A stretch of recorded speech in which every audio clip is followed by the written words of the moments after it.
여러분은 혹시 사랑하는 사람과 밥을 먹으면서도 가격부터 떠올려 본 적 있으신가요? 김밥 한 줄, 케이크 한 조각, 피자 한 판. 누군가에게는 사소한 소비지만 누군가에게는 무너지지 않기 위한 계산일 수 있습니다. 오늘 이야기는 월 30만 원 식비표 한 장이 어떻게 한 사람의 숨을 조이게 되었는지에 대한 이야기입니다. 남편은 말했습니다. 우리를 지키려는 거야. 하지만 저는 점점 사라지고 있었습니다. 사랑은 아끼는 걸까요? 아니면 남겨두는 걸까요? 숫자로 시작해 존재로 끝난 한 부부의 이야기를 들려드리겠습니다. 지금 시작합니다. 신혼집 문을 처음 열던 날이 아직도 선명합니다. 현관 바닥에는 이사박스가 반쯤 열린 채 놓여 있었고 뽁뽁이가 발에 밟힐 때마다 바삭거리는 소리가 났습니다. 그 소리가 괜히 집이 아직 완성되지 않았다는 걸 말해주는 것 같았습니다. 그런데도 저는 그날 조금 들떠 있었습니다. 이제 정말 우리라는 단어를 써도 되는 날이었으니까요. 퇴근길에 치킨을 사왔습니다. 오늘은 그냥 먹자. 아무 생각 없이. 제가 말하면서 봉투를 열었고 기름 냄새가 거실을 채웠습니다. 재호는 치킨을 보지 않았습니다. 노트북부터 꺼냈습니다. 잠깐만. 이거 정리부터 하자. 뭘 또 정리해? 제가 웃으며 물었습니다. 오늘 쓴 거. 이사비, 옵션비, 카드값. 지금 안 적으면 나중에 헷갈려. 키보드를 두드리는 소리가 났습니다. 그 소리가 유난히 또렷했습니다. 오늘 하루는 그냥 넘어가면 안 돼? 제가 콜라를 따르며 말했습니다. 안 돼. 짧은 대답이 돌아왔습니다. 왜 이렇게까지 해? 이렇게 안 하면 무너져. 무너진다는 말이 공기 속에 걸렸습니다. 저는 잠깐 멈췄습니다. 그 단어가 너무 빨리 나온 것 같았습니다. 지금 우리가 뭐가 무너져? 제가 낮게 말했습니다. 지금은 아니지. 근데 방심하면 한 번에 끝나. 그는 화면을 돌려 보여주었습니다. 엑셀표 안에 숫자들이 이미 줄지어 있었습니다. 이거 봐. 이번 달만 해도 이미 꽤 썼어. 저는 치킨 다리를 접시에 올려놓았습니다. 그럼 먹지도 말자고? 그런 말이 아니잖아. 재호가 한숨을 쉬었습니다. 나는 그냥 데뷔하자는 거야. 그의 목소리는 단단했지만 그 안에 긴장이 섞여 있었습니다. 저는 그걸 알면서도 괜히 서운해졌습니다. 오늘만이라도 숫자 말고 우리 좀 보면 안 돼? 그가 잠깐 멈췄습니다. 손이 키보드 위에서 멈췄다가 천천히 노트북을 닫았습니다. 알았어. 오늘만. 그 말은 양보 같았지만 완전히 내려놓은 건 아니었습니다. 저는 웃었습니다. 그러나 그 웃음은 어딘가 얇았습니다. 며칠 뒤 냉장고 옆 벽에 종이 한 장이 붙었습니다. 월 30만 원 식비표. 재호가 프린트해서 가져왔습니다. 이제부터 여기다 적자. 꼭 이렇게까지 해야 돼? 제가 물었습니다. 이렇게 안 하면 계속 세. 그는 테이프를 내 귀퉁이에 붙이며 말했습니다. 눈에 보여야 정신 차려. 그 말이 조금 날카롭게 느껴졌습니다. 내가 정신 안 차린다는 거야? 제가 묻자 그는 바로 고개를 저었습니다. 그런 뜻 아니야. 근데 우리 상황 알잖아. 저는 종이를 한참 바라봤습니다. 빈칸이 많았습니다. 그 빈칸이 앞으로 채워질 날들처럼 보였습니다. 이거 보면 숨이 막혀. 제가 솔직하게 말했습니다. 왜? 그냥 밥 먹는 게 시험 보는 기분이야. 재호는 잠시 말이 없었습니다. 그러다가 말했습니다. 나는 이거 없으면 더 숨 막혀. 그 말은 담담했지만 무거웠습니다. 저는 펜을 들었습니다. 오늘 마트 58,400원. 글씨가 삐뚤어졌습니다. 다시 써. 재호가 말했습니다. 이왕 하는 거 한 번에 제대로 적자. 저는 지우고 다시 썼습니다. 이번엔 진하게. 주말에 마트를 갔습니다. 저는 사과 한 봉지를 집었습니다. 이거 아침에 먹자. 제가 말했습니다. 얼마야? 재호가 바로 물었습니다. 한 봉지에 12,000원. 그는 잠깐 멈췄다가 말했습니다. 지금 꼭 필요해? 건강에 좋잖아. 지금 우리한테 건강보다 중요한 게 있어. 그 말이 계산대까지 따라왔습니다. 58,400원입니다. 금액이 뜨자 재호의 얼굴이 굳었습니다. 이건 좀 많지 않아? 과일이랑 샐러드 조금 넣었어. 샐러드? 집에 김치 있잖아. 뒤에서 아주머니가 말했습니다. 제가 급한 일이 있어서 그러는데 빨리 계산해 주시면 안 될까요? 그 순간 저는 묘하게 작아졌습니다. 사과 빼자. 재호가 낮게 말했습니다. 저는 사과를 바구니에 넣었습니다. 하나가 굴러 떨어졌습니다. 죄송해요. 제가 직원에게 말했습니다. 재호는 말이 없었습니다. 계산이 끝나고 나오면서 그는 말했습니다. 이런 게 쌓이면 한 달에 몇만 원이야. 저는 봉투를 들고 말했습니다. 사과 한 봉지가 그렇게 큰 문제야? 지금은 그래. 그 말은 차분했지만 제 안에서는 오래 맴돌았습니다. 퇴근길에 케이크를 샀습니다. 그날은 그냥 하루가 길었습니다. 사진을 찍어 보냈습니다. 오늘은 작은 사치. 답장은 빨랐습니다. 그건 낭비야. 그 값이면 이번 달 공과금을 낼 수 있어. 저는 길가에 잠시 멈췄습니다. 바람이 불었는데도 손이 식어 있었습니다. 집에 들어가자 재호가 말했습니다. 케이크 샀어? 응. 왜? 그냥 먹고 싶어서. 지금 상황 알잖아. 알아. 제가 말했습니다. 근데 어떻게 매번 참기만 해야 돼? 그는 고지서를 들어 보였습니다. 이거 보이지? 이번 달도 빠듯해.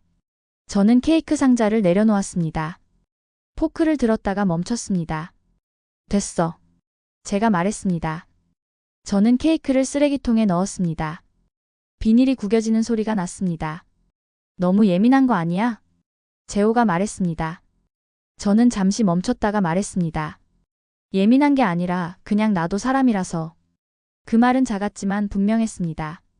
그날은 퇴근길 버스 안이 유난히 답답했습니다. 손잡이를 잡고 서 있는데 시야가 갑자기 흔들렸습니다. 창밖 간판 불빛이 물에 번진 잉크처럼 퍼졌습니다. 괜찮아요? 누군가 제 어깨를 잡았습니다.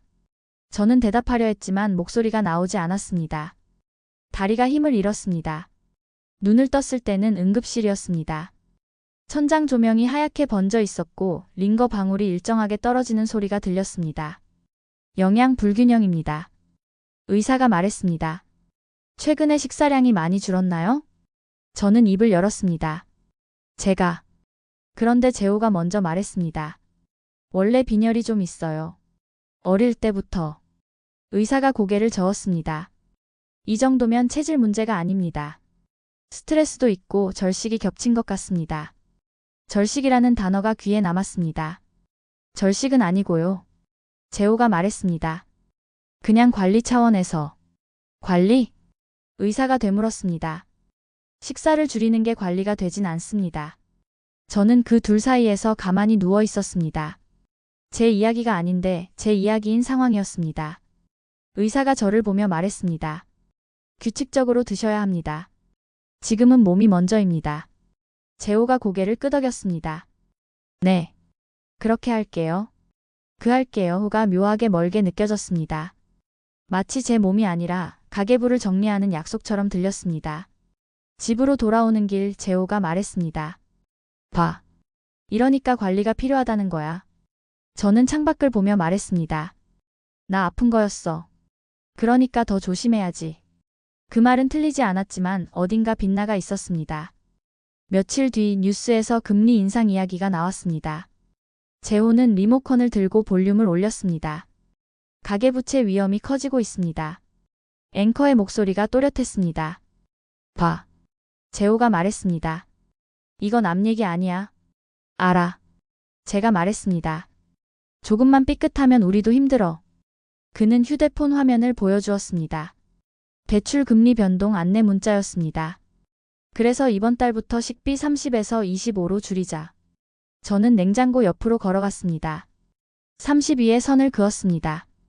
그 숫자가 지워지는 소리가 들리는 것 같았습니다. 이 정도는 해야지. 재호가 말했습니다. 그럼 이제 어디서 줄여? 제가 물었습니다. 외식 줄이고, 과일 줄이고, 군것질 줄이고. 그럼 먹는 걸 줄이라는 거네? 지금은 어쩔 수 없잖아. 그의 목소리는 단호했습니다. 저는 펜을 세게 눌렀습니다. 25라는 숫자가 종이에 깊게 박혔습니다. 그 순간 이상하게도 제 안쪽이 움푹 들어가는 느낌이 들었습니다. 숫자가 줄어든 만큼 숨 쉴 공간도 줄어든 것 같았습니다. 생리가 늦어졌습니다. 테스트기를 사서 욕실에 들어갔습니다. 두 줄이 떴습니다. 희미했지만 분명했습니다. 저는 테스트기를 들고 거실로 나왔습니다. 재호야. 그는 고개를 들었습니다. 뭐야? 저는 테스트기를 내밀었습니다. 그는 한참을 보다가 말했습니다. 임신이야? 왜? 제가 물었습니다. 우리 상황 알잖아. 그래도 지금은 감당 못해. 그 말이 너무 빠르게 나왔습니다. 기쁨이 자리 잡을 틈이 없었습니다. 제가 말을 잇지 못했습니다. 그는 숨을 짧게 내쉬었습니다. 너 몸도 아직 회복 안 됐잖아. 며칠 뒤 병원에서 유산 판정을 받았습니다. 영양 상태가 좋지 않습니다. 의사가 말했습니다. 저는 침대 난간을 잡았습니다. 차가웠습니다. 재호는 아무 말도 하지 않았습니다. 고개만 끄덕였습니다. 집으로 돌아오는 길 차 안은 조용했습니다. 괜찮아? 그가 물었습니다. 응. 제가 대답했습니다.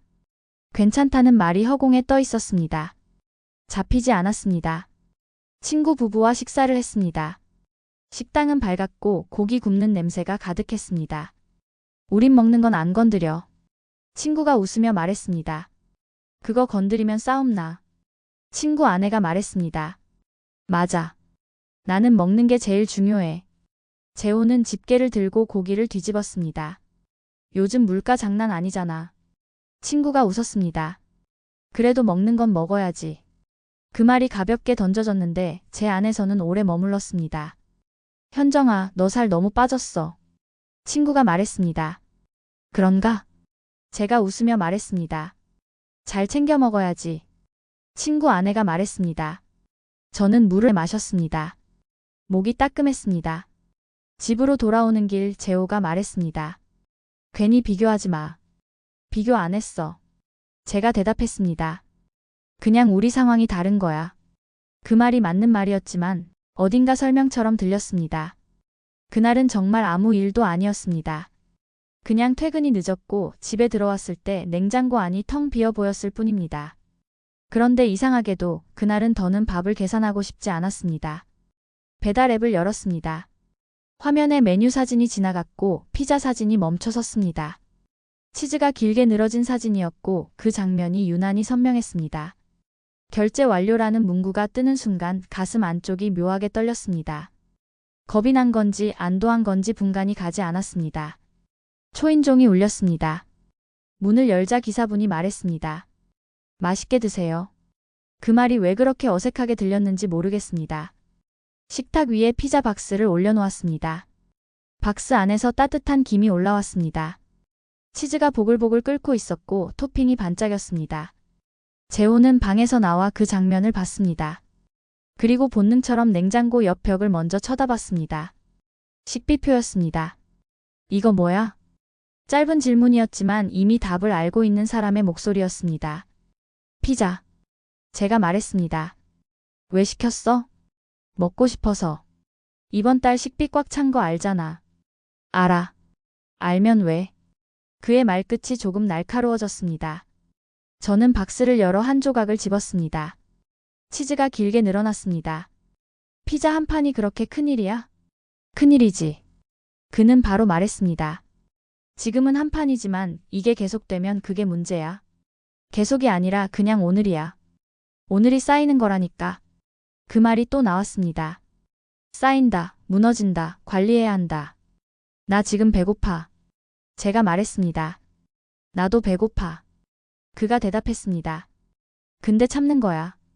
왜 나만 참는 기분이 들지? 나도 참고 있어. 너는 숫자 줄이잖아. 제가 말했습니다. 근데 나는 나를 줄이고 있어. 그가 잠시 말을 멈췄습니다. 그게 무슨 말이야? 저는 피자 조각을 내려놓았습니다. 손에 기름이 묻었습니다. 맨날 계산하고 줄이고 이건 안 되고 저건 안 되고. 나는 언제쯤 그냥 먹고 싶다고 말해도 돼? 그럼 다 쓰고 나서 어쩔 건데? 그럼 그동안 다 참아온 나는? 그 순간 안에서 오래 쌓였던 것이 한꺼번에 올라왔습니다. 난 이미 무너졌어. 목소리는 낮았지만 단단했습니다. 그는 저를 똑바로 보았습니다. 과장하지 마. 과장이라고? 제가 웃었습니다. 내가 쓰러졌을 때도 넌 관리 얘기를 꺼냈어. 그건 유산했을 때도 넌 그 얘기를 또 꺼냈어. 그의 표정이 굳었습니다. 지금 굳이 그걸 왜 말하는 건데? 그럼 언제 말해? 식탁 위에 피자가 그대로 식어가고 있었습니다. 치즈가 굳기 시작했습니다. 나는 그냥 제가 말을 멈췄다가 다시 이어갔습니다. 숨 좀 쉬고 싶어. 그 말은 소리치지 않았지만 더 이상 눌러지지 않았습니다. 저는 의자에서 일어났습니다. 어디가? 나갈게. 지금? 응. 현정아, 잠깐만. 그가 제 이름을 불렀습니다. 그 목소리가 조금 흔들렸습니다. 저는 멈추지 않았습니다. 문을 열었습니다. 문이 닫히는 소리가 집안을 깊게 울렸습니다. 친정집에 들어가자 밥상이 차려져 있었습니다. 엄마는 아무 말 없이 국을 데우고 있었습니다. 왜 이렇게 늦게 와? 엄마가 물었습니다. 그냥. 제가 말했습니다. 오빠가 먼저 말을 꺼냈습니다. 싸웠어? 저는 대답하지 않았습니다. 그래도 이혼은 안 된다. 엄마가 말했습니다. 이혼 얘기 안 했어. 남자는 원래 그래. 오빠가 웃으며 말했습니다. 돈 걱정하는 게 뭐가 나빠? 저는 수저를 들었다가 내려놓았습니다. 그게 전부가 아니야. 뭐가 더 있어? 오빠가 물었습니다. 계속 줄어드는 느낌이 든단 말이야. 엄마가 고개를 저었습니다. 다들 그렇게 살아. 나는 그렇게는 못 살겠어. 네가 좀 이해해. 엄마의 목소리가 낮아졌습니다. 왜 맨날 내가 이해해야 해? 식탁 위 공기가 갑자기 조용해졌습니다. 그럼 어쩌자는 거야? 오빠가 말했습니다. 저는 한참을 생각하다가 말했습니다. 나는 단지 나로 살고 싶은 것 뿐이야. 그 말은 작았지만 멈추지 않았습니다. 의자를 밀고 일어났습니다. 어디가? 엄마가 물었습니다. 바람 좀 쐬고 올게. 문이 닫히는 소리가 났습니다. 집에 들어왔을 때 재호가 거실에 서 있었습니다. 불은 켜져 있었고 냉장고 옆 식비표는 그대로 붙어 있었습니다. 어디 갔다 왔어? 친정. 짧은 대답이 오갔습니다. 피자 일로 그렇게까지 할 일은 아니잖아? 저는 식비표를 바라본 채 물었습니다. 너한테 이것은 뭐야? 안전. 나는 이게 붙어 있는 동안 내가 점점 작아지고 있었어. 그건 내 생각이야. 그래. 내 생각이지. 근데 그 생각으로 내가 매일 밥을 먹어. 그는 한숨을 쉬었습니다. 난 무너지는 거 다시 겪고 싶지 않아. 그 말은 처음으로 그의 속내였습니다. 알아. 제가 고개를 끄덕였습니다. 근데 나도 무서워. 뭐가? 내가 없어질까봐. 잠깐 정적이 흘렀습니다. 그동안 나는 위로가 필요한 날에 계산 얘기를 들었어. 쓰러졌을 때에는 관리 얘기를 들었고, 아이 잃었을 때는 상황 얘기를 들었어. 그의 눈이 흔들렸습니다. 그럼 그때 내가 뭘 해야 했었는데? 그냥 옆에 있어주면 됐어. 저는 식비표 모서리를 잡았습니다. 현정아, 잠깐. 이거 붙인 채로는 나는 못 살아. 테이프를 떼었습니다. 찍 소리가 울렸습니다. 종이를 반으로 접었습니다. 이건 우리를 지킨 게 아니라 나를 조였어. 그는 한동안 말이 없었습니다. 그렇게까지였어? 저는 대답하지 않았습니다. 식비표를 쓰레기통에 넣었습니다. 나는 나로 살고 싶어. 그 말이 끝이었습니다. 밤이 깊었습니다. 집은 조용했고 냉장고 모터 소리만 일정하게 돌고 있었습니다. 휴대폰이 진동했습니다. 내가 좀 생각해봤어. 재호의 문자였습니다. 짧은 문장이었습니다. 길지도 설명도 없었습니다. 저는 화면을 한참 바라보다가 천천히 숨을 내쉬었습니다. 답장을 쓰다가 지웠습니다. 다시 썼다가 또 지웠습니다. 그리고 휴대폰을 뒤집었습니다. 화면 불빛이 사라졌습니다. 방 안은 그대로였습니다. 하지만 저는 그대로가 아니었습니다. 대답을 바로 하지 않아도 된다는 걸 처음으로 알았습니다. 냉장고 옆 벽에는 아직도 테이프 자국이 남아 있었습니다. 그 자국은 지워지지 않았습니다. 하지만 더 붙어 있지도 않았습니다. 저는 불을 끄고 침대에 누웠습니다. 숨이 예전보다 깊었습니다. 그때는 몰랐습니다. 사랑을 지키는 방법이 꼭 줄이는 일은 아니라는 걸요. 사랑은 계산으로 유지되는 게 아니라 서로를 남겨두는 일이라는 걸 저는 아주 늦게 알게 되었습니다. 혹시 이 이야기가 여러분의 삶 어딘가와 닿았다면 잠시 멈춰서 스스로에게도 물어보셨으면 좋겠습니다. 나는 지금 사랑을 지키고 있는 걸까요? 아니면 나를 줄이고 있는 걸까요? 오늘 이야기가 마음에 남으셨다면 구독과 좋아요, 그리고 알림 설정 부탁드립니다. 여러분의 작은 클릭 하나가 이런 이야기를 계속 전할 수 있는 힘이 됩니다. 오늘도 함께 해주셔서 감사합니다. 다음 이야기에서 다시 뵙겠습니다.